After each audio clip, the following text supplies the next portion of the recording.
పార్వతీదేవి స్వరూపాలలో భద్రకాళి స్వరూపం ఎంతో ప్రశస్తమైనది.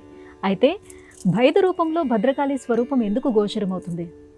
భద్ర కాళి. ఈరోజు భద్రకాళి జయంతి.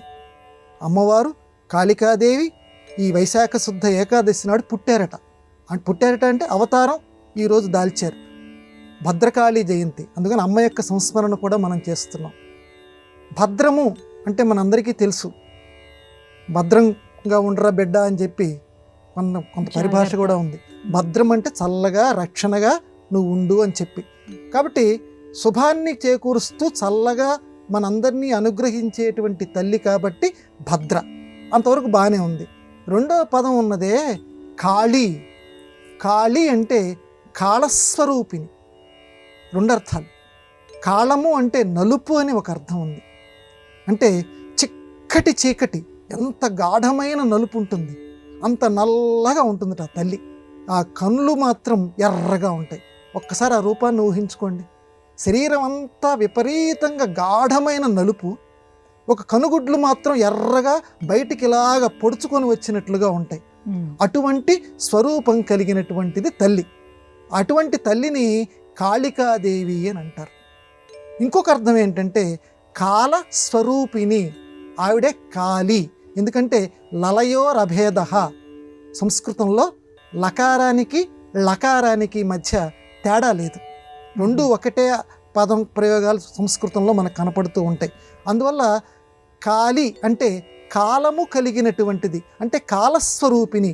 ఏదైతే మనకి వర్తమానం భూతం భవిష్యత్తు అని కాలాన్ని మనం 3 విభాగాల కింద చేసుకుంటున్నామో, వీటన్నింటినీ తెలిసినటువంటిది, మన జాతకాలన్నింటినీ తెలిసినటువంటిది, ఈ కాలాలన్నింటినీ తన గుప్పెటిలో ఉంచుకున్నటువంటి తల్లి భద్ర కాళి. అందుకని ఆవిడ కాళి అన్నారు. ఈ 2 రకాల అర్థాలు ఉన్నాయి. ఇక మన ప్రశ్నలో రెండవ భాగం భయద. భయద సౌందర్యము అని ఆలంకారిక శాస్త్రంలో ఒక చక్కటి మాట ఉంది. భయద సౌందర్యము అని అంటే భయంకరత్వము కొలిపేటువంటి, భయాన్ని ఇచ్చేటువంటి అందం. ఇదేంటండి బాబు, అందం అంటే చక్కగా ప్రశాంతతని మనస్సుకు చేకూర్చాలి కదా. ఆ అందం చూడటంతో హాయిగా మన మనస్సు కనిపించాలి. మరి భయద సౌందర్యం ఏమిటి? భయం కొలుపుతోందట, కానీ భయం కొలిపేటువంటి సౌందర్యం. ఉదాహరణకి ఒక పులి ఉంది. ఒక పులి భయద సౌందర్యం. ఒక సింహం భయద సౌందర్యం. చాలా అందంగా ఉంటుంది పులి. ఆ పులి ఇట్లాగా ఒక్కసారి నోరు తెరిచి, ఎవరికాలు ఊహ చేయండి, నోరు తెరిచి చూస్తుంటుంది. శరీరం చూడబుద్ధేస్తుంటుంది దాని శరీరాన్ని, కానీ భయం కొలుపుతూ ఉంటుంది. అంటే అటు భయము కలిగిస్తోంది, అదే క్షణంలో సౌందర్యానుభూతిని కూడా మనకి కలిగిస్తోంది. అమ్మ కూడా అటువంటిదే, భయద సౌందర్యము.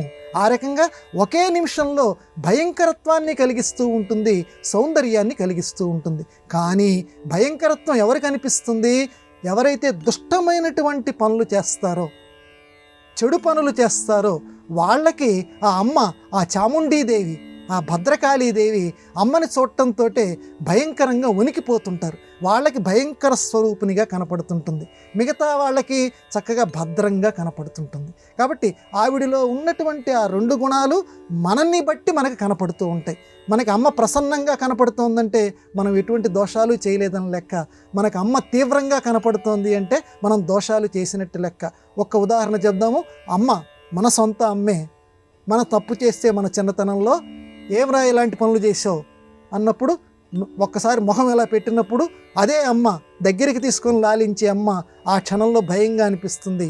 మళ్ళీ కొన్ని నిమిషాలు కొన్ని గంటలు గడిచిపోయిన తర్వాత అదే అమ్మ ఆత్మీయతతోటి కనపడుతుంది.